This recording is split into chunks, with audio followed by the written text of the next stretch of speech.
You are dragging invisible anchors. Rusty remnants of yesterday that silently drain your vitality before you even reach the starting line. It might be a meaningless late night, a mind eroded by too much noise, or those familiar self-justifications so deeply rooted that you no longer even recognize them.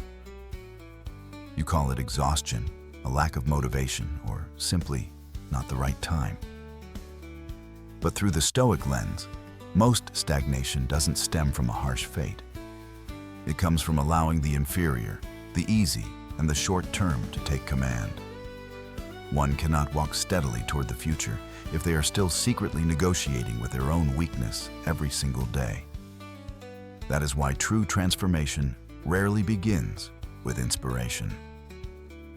It begins with a small but revolutionary act. Looking directly at what is weakening you. No lamenting your circumstances, a no using busyness to mask a lack of direction, and no blaming bad days. Marcus Aurelius once reminded himself to return to the essentials. For a life does not collapse from one major event. It is usually worn away by countless small distractions repeated daily. The heaviest price you are paying isn't a few minutes of scrolling or an unfocused morning. The real price is the constant witness of your own surrender, leading to the slow erosion of self-trust. Every time you delay what must be done, you are teaching your mind that comfort is more important than dignity. Every time you react impulsively, you are handing the steering wheel of your life over to external circumstances. Every time you make a promise to yourself and break it, you crack the most vital relationship of all, the one between you and your word. What eventually collapses is not just your productivity, but the grounding sense that you can rely on yourself amidst the storm. Stoicism does not ask you to become an unfeeling machine. It asks you to become the gatekeeper of your own mind.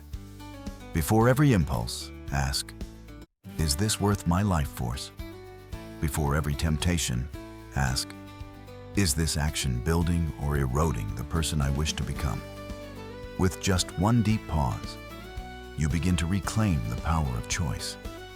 And it is there that dignity is restored and the will is reforged.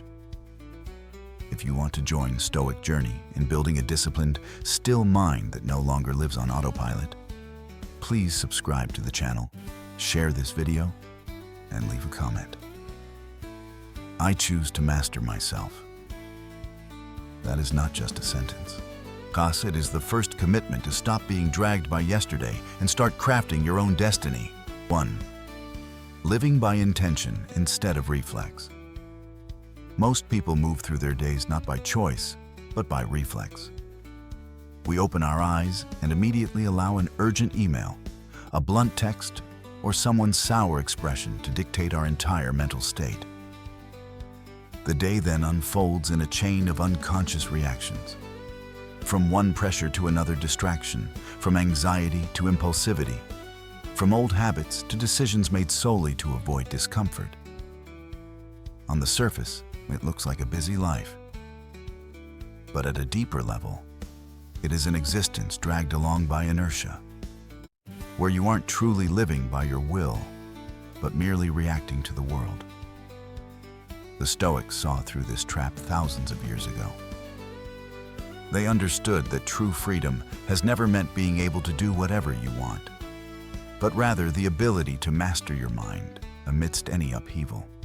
Freedom is when you are alert enough to see clearly what is happening within you, calm enough not to hand the steering wheel of your emotions to external circumstances, and wise enough to act with intention instead of impulse.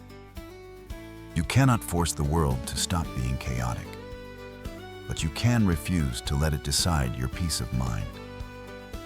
The core strength of a human being lies not in the speed of their reaction, but in the silent gap between stimulus and response. It is within that brief moment that character is forged. When you pause before your anger instead of immediately releasing sharp words, when you observe your fear instead of rushing to surrender, when you choose to act according to what is right rather than what is easy. You are reclaiming control of your life, piece by piece. Maturity does not come as a gift. It is tempered in those pauses, in silence, in discipline, and in the courage to face your own internal resistance. A life built on intentional attention and consistent action eventually crystallizes into inner strength. And as clarity begins to guide even your smallest choices, you will realize a cold truth. What is holding you back is not necessarily the world out there. What weighs down every step you take are the invisible anchors of the past. Old habits, old reflexes, and old ways of living that you have yet to let go. 2. Purging mental waste. Cutting the anchors of the past every morning we wake up. We often think we have a new opportunity to start over. But the truth is, many people never truly enter a new day with a new mind. They carry unresolved old failures, lingering doubts, and unnamed regrets. None of these are loud or obvious, yet they silently shape how these people think, choose, and react to life. Thus, no matter how many goals they set, they find every step inexplicably heavy. That exhaustion doesn't necessarily come from the road ahead, but from the fact that they are still dragging the mental debris of the past on their shoulders. We see this in the person who hesitates at a career crossroads because a failure from years ago still haunts them. We see it in the person who closes their heart to new connections because an old wound hasn't healed. Epictetus once reminded us that humans are not truly bound by events, but by their attachment to their judgments of those events. When you replay an old mistake in your mind, you are using the life force of the present to feed a ghost that cannot be changed. In this state, busyness, packed schedules, and frantic efforts only become a veil to cover a deeper stagnation within. As Carl Jung pointed out, until you make the unconscious conscious, it will direct your life and you will call it fate. Stoicism does not teach us to deny memory or pretend we have never been hurt. It teaches us to be alert enough to face it, honest enough to extract the lesson, and firm enough to close the chapters that have ended. Cutting the anchors of the past doesn't mean forgetting everything that happened. It means refusing to provide more energy to what no longer serves your growth. That is when the mind stops being pulled backward, stops being locked in old emotions, and begins to reclaim its inherent clarity. When the mental waste is cleared, hesitation fades, action becomes cleaner, and you no longer waste energy fighting invisible shadows. Yet, a mind that has just been liberated does not automatically become strong. When the old anchors have been severed, a great question immediately arises. What will you use to fill that void before the chaos outside returns to claim it once again? 3. Energy and identity. Choosing a guiding principle. When the old remnants are cleared away, your mind becomes a fresh void. But that space will never remain clear unless you actively decide what will fill it. Most people are obsessed with big goals, dense plans, and milestones to conquer, as if these were the core of a successful life. But a goal in itself is merely a silent destination. What truly determines the trajectory of your life is the invisible energy you bring into every small action each day. For it is this flow that nourishes habits, shapes your mindset, and gradually creates the person you become. The Stoics understood a fundamental principle. Identity must precede action. It matters not just what you want to achieve, but who you are being in the process of pursuing it. There are those who crave a stable career, a strong body, or a sharp intellect. Yet they enter each day with a depleted spirit, easily bent by a single criticism, a fickle emotion, or a meaningless notification on their phone. They do not lack capability. What they lack is an internal axis strong enough to keep their actions from being pulled off course. Without a guiding identity, effort easily turns into a frantic struggle, and grand goals collapse under the weight of small, repetitive, daily reflexes. Therefore, the most powerful way to reorient your life is not to write another complex plan, but to choose a single guiding principle. It could be discipline, stillness, resilience, or courage. A word like that may sound simple, but if held long enough and lived truthfully, it becomes the compass of your character. Every time you face the temptation of ease, the pull of procrastination, or the fear that wants you to retreat, that principle will force you to pause and ask, does what I am about to do remain loyal to the person I wish to become? It is these repetitive choices made under the light of a core value that reshape behavior until what was once forced becomes second nature. When energy is aligned with identity, distractions lose their allure and true priorities become clear. You no longer care about proving yourself to the crowd, because the most important thing now is maintaining consistency with your inner self. But even with a principle to hold on to, reality will not hesitate to test you. There will be missteps, cracks, and moments when things do not go as planned. It is in those moments that the real question appears. Will you let imperfection stall you? Or will you use it to forge yourself into a sharper version? 4. Navigating imperfection and redefining obstacles. When the veneer of perfection is shattered by reality, most of us immediately recoil. It is not due to a lack of ability, but because we demanded perfection of ourselves too soon. At the first sign of a shaky start, an unreceived project, or a new choice met with rejection, the mind exaggerates it all into evidence of incompetence. From there, the fear of making mistakes becomes an invisible wall, trapping potential before it has a chance to mature. We begin to believe a familiar lie. If I can't do it well from the start, I shouldn't start at all. But the Stoics see things differently. They do not view an obstacle as a sign to stop, but as the essential raw material for the forging process. Mastery is not created in perfect conditions, but in the very friction between who you are and who you are trying to become. Thus, an obstacle is not proof of inadequacy. Often, it is a sign that you have reached the frontier where true growth begins. When you learn a new skill, build a new habit, or step onto a path never traveled, awkwardness is inevitable. If a bruised ego speaks too soon, you will view that clumsiness as an insult. But when you detach emotion from the event, failure is no longer a blow to your self-worth. It is merely data.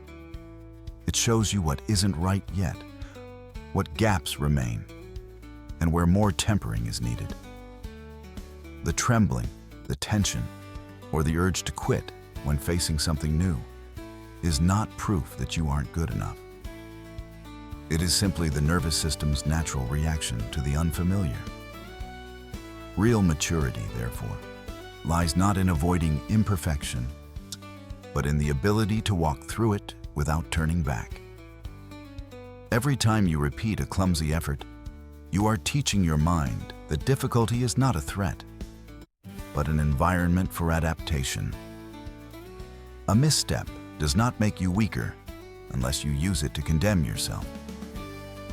If you view it as part of the process, you will gradually turn anxiety into endurance, awkwardness into a familiar rhythm, and obstacles into stepping stones.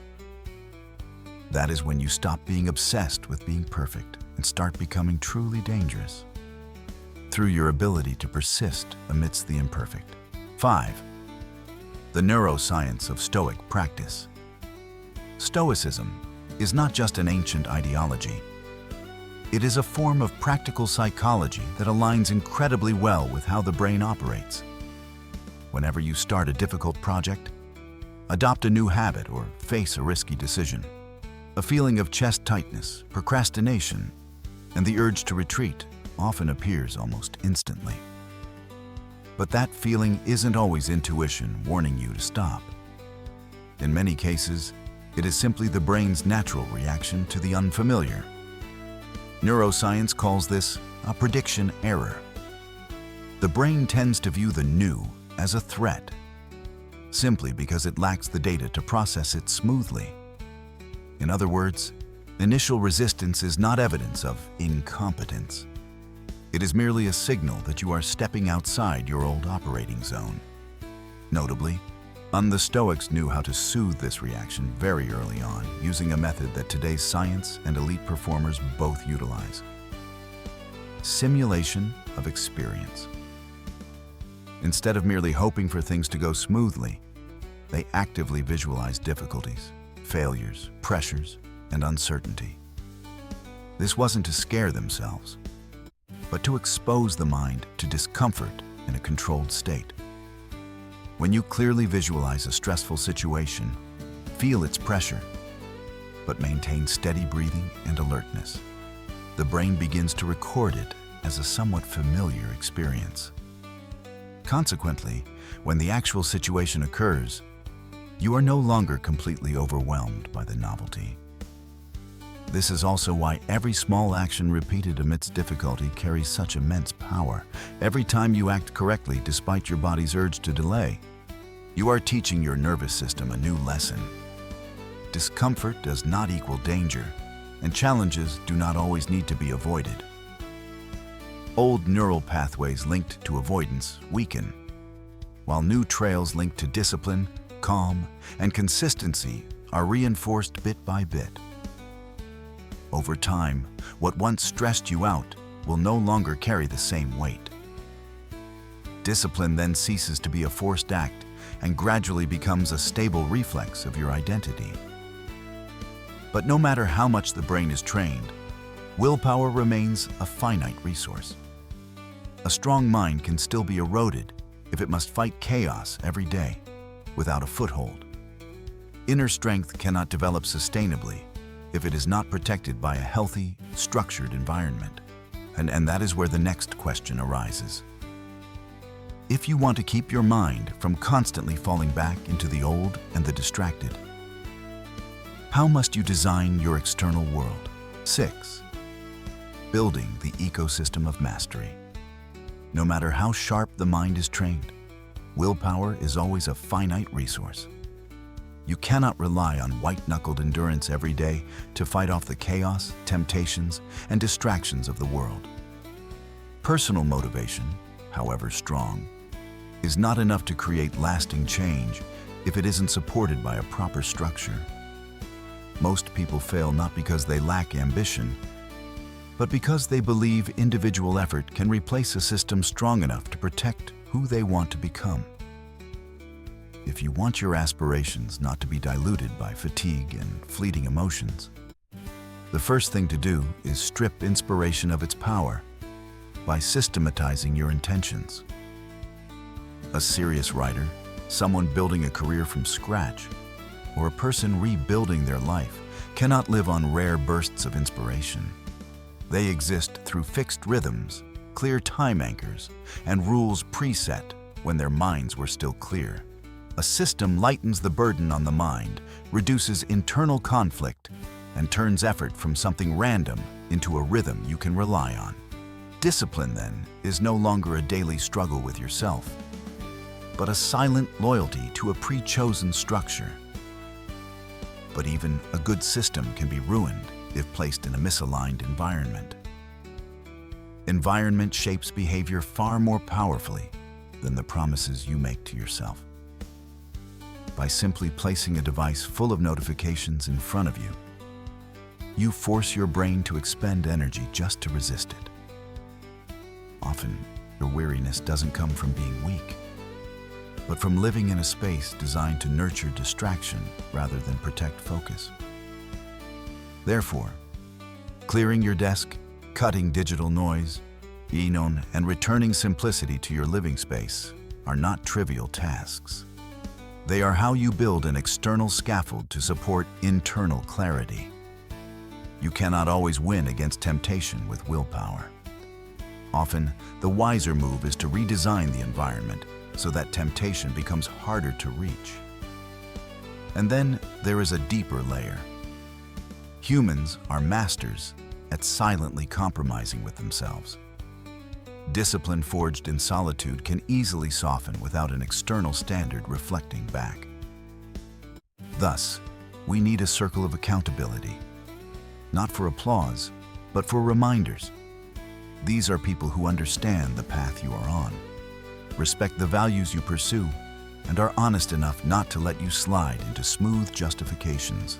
When intention is placed into a system, protected by an environment, and mirrored by the right connections, effort stops evaporating into chaos. But even when all structures are ready, there remains one final frontier to cross: the moment of action, when you must use your own stillness to strike the decisive blow against the remaining inertia. That decisive blow of stillness does not reside in a single glorious moment or a loud transformation. It lies in a harsh but liberating truth. Every choice, no matter how small, is silently sculpting the person you are becoming. Growth never arrives as a sudden miracle. It is forged through clarity, discipline, courage, and consistent actions repeated in silence. To turn efforts that once felt heavy and forced into a natural reflex, you must embrace a kind of persistence that requires no applause, no witness, and no recognition from the outside world. The truest moment of mastery does not exist in an ideal future. It is right here, in the moment you prepare to close your day or begin a new morning. The decision not to reflexively reach for your phone, but to spend 5 minutes centering yourself, refusing to let the outside world program your emotions, is the moment you place your hand on the hilt of the sword of self-mastery. This is the art of mastering micro-decisions. You do not need to overhaul your entire life in a single day. What you need is to master the moment right in front of you. The power to act, the endurance to walk through brokenness, and the wisdom to persist have never resided in external circumstances. They are awakened at the intersection of a clear intention and a quiet, unyielding effort. No system, no philosophy can walk the path for you. The real battle always takes place within the mind, and you are the only one with the power to decide. Will you continue to live as someone dragged along by circumstances, or will you become the architect of your own life? Let each passing day no longer be a weary existence, but a deliberate, sharp, and steady step toward the life you can create with your own hands. If you are ready to set a higher standard for yourself, to reject distraction and seriously reforge your inner strength, subscribe to the channel, share this video, and leave a comment. I choose discipline over distraction. Every interaction is more than just a tap on a screen. It is a commitment that you will no longer live superficially, but choose to enter the journey of self-refinement with alertness and intent. Hold on to your stillness, and let every right choice gradually cut away everything superfluous in your life.